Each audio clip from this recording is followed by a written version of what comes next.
Some moments last only a minute, but stay in the heart forever. On a rainy evening, a young boy made a choice most people would overlook. He didn't know her name. She didn't know his story, yet one small act connected two lives in a way neither expected.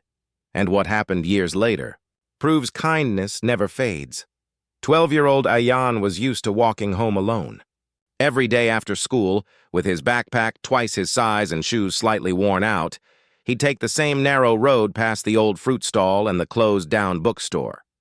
His mother worked double shifts at a small tailor shop, and his father had been gone for years. Ayan never complained, but life had taught him to grow up quietly.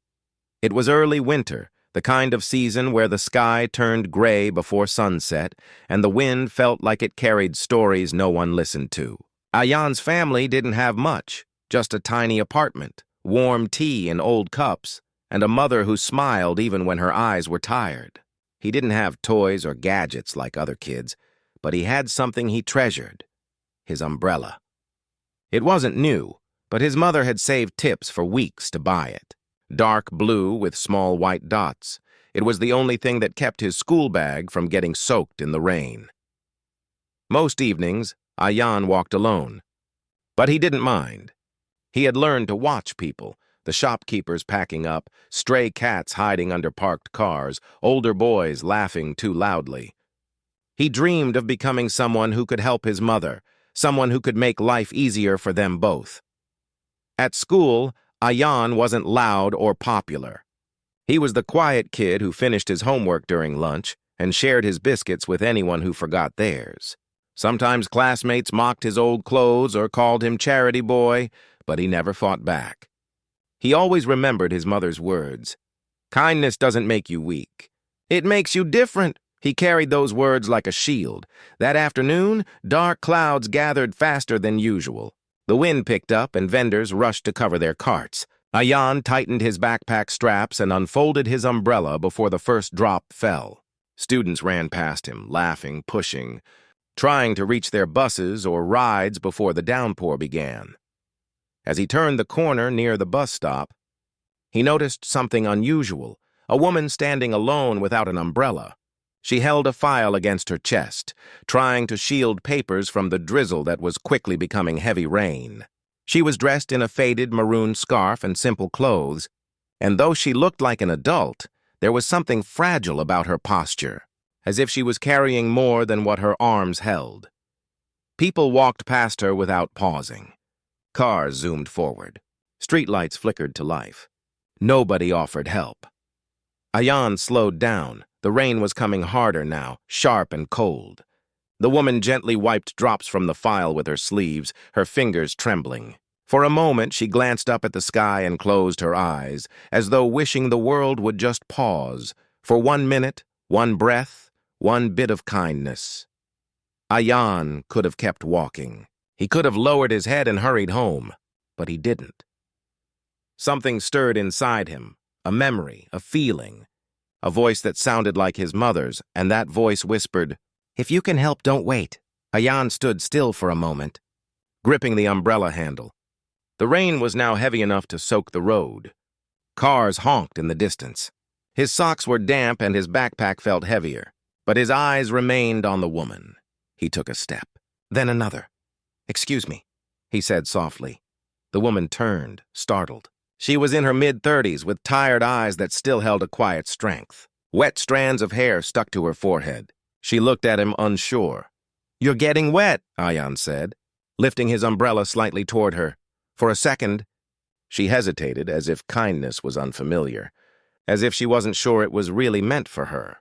Then she whispered, "It's okay, Beta. I'll manage." Her voice was gentle, but there was exhaustion in it, the kind that doesn't come from rain, but from life. Ayan noticed the file again. It had a hospital logo on it.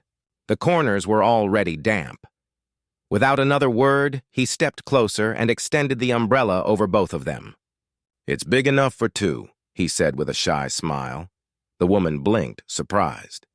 Then, slowly, she stepped under the umbrella. The rain thudded against the fabric above them, forming a tiny world where they both stood. They began walking side by side, though neither knew the other's name. After a minute, she spoke. "What's your name?" "Ayan," he answered. She looked at him carefully. "Thank you, Ayan. I was trying to get to the main road to catch a bus, but I didn't expect it to rain this hard." "I didn't want the papers to get wet." He glanced at the file. "Is someone sick?" The woman swallowed. "My daughter. She needs surgery. I went to submit some documents today, but I missed the earlier bus back. I've been waiting for almost an hour." She tried to smile, but her lips trembled. Ayan didn't know what to say. He wasn't old enough to solve problems like that, but something inside him felt heavy for her. They walked in silence until they reached a roadside shelter. The woman stopped there, thanking him again. "You should go before you catch a cold," she said. He nodded, but before leaving, he carefully helped tuck the file inside a plastic bag so it wouldn't get wet anymore. She watched his small hands work with surprising care. Just then, two teenage boys nearby laughed loudly and pointed. "Look at the charity kid," one said. "Trying to be a hero with his discount umbrella." Ayan froze. The old sting of teasing rushed back. His ears burned. The woman turned sharply toward the boys, her eyes fierce. "If only the world had more children like him," she said steadily. "Maybe it wouldn't be as cruel." The boys fell silent, embarrassed, and walked away. Ayan looked at her, startled. No one had ever defended him like that before. She gently placed her hand on his shoulder. "Don't ever feel small for being kind," she said. "The world notices even when it stays quiet." And though the rain still fell, something warm settled in his heart. The rain softened into a drizzle as Ayan stepped out from the shelter and continued his walk home. His socks squished with every step, and his backpack was damp at the edges, but his thoughts stayed on the woman. He hoped she reached home safely. He hoped her daughter got better. That night, as his mother served him warm lentils and rice, she noticed how quiet he was. "Long day?" she asked gently.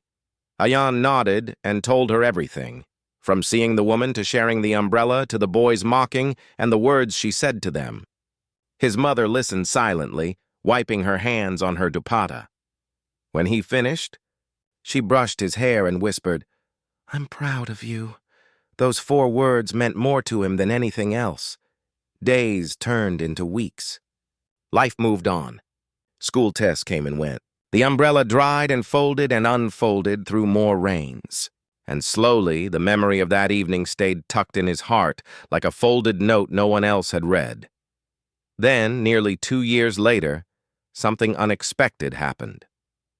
Ayan was now 14. One spring morning, his school gathered all students in the courtyard.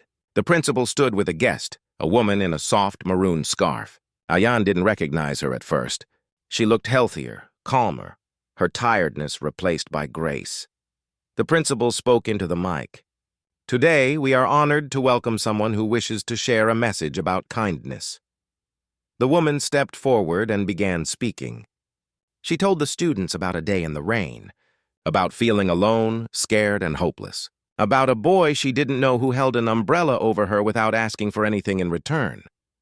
"I never forgot him," she said, her voice trembling with emotion, "because that day a child reminded me that goodness still exists." She paused and then looked directly at Ayan. His heart pounded. His breath caught. She smiled softly. "Ayan, I don't know if you remember me, but I remember you. My daughter is healthy now. She got the surgery she needed. And every step of the way, I carried that memory of your kindness with me." The students turned to stare at him. Ayan felt frozen, unsure whether to stand or hide. But the woman reached into her bag and held up a new, neatly folded umbrella, the same blue with white dots. "I found the identical one," she said. "This is a small thank you.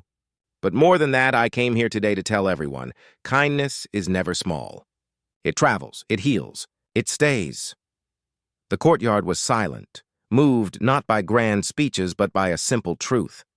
Ayan walked forward slowly, his face flushed, his eyes shining.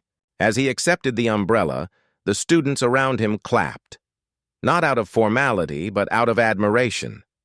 At that moment, the world felt different and brighter. One small act can live in someone's heart forever. You may forget the moment, but they might carry it for life. Kindness doesn't ask for reward, it creates its own. Be the reason someone finds hope again, because even an umbrella in the rain can change everything.